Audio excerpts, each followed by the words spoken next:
सुकटीची चटणी कशी बनवायची. त्यासाठी सुकट पहिले नीट साफ करून घ्यायची, म्हणजे तिचं डोकं ना पाय नीट मोराचं. मग तिला जरा भुजायची, तेल बेल काहीच नाही अशीच. मग एके पाण्याने जरा धुवून घ्यायची, म्हणजे कसा रेती बिती काही असली तर ती निघतं ना. मग मिक्सरमध्ये आला, लसूण, मिरची ना कोथिंबीर टाकून वाटण बनवून घ्यायचा. मग एके टोपान तेल घ्यायचा, त्यानं कांदा टाकायचा ना तो जरा मारायचा.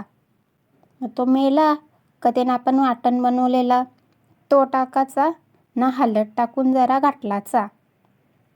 मग आपण भुजून धुवलेली सुकट ती टाकून परत घाटल करायचा.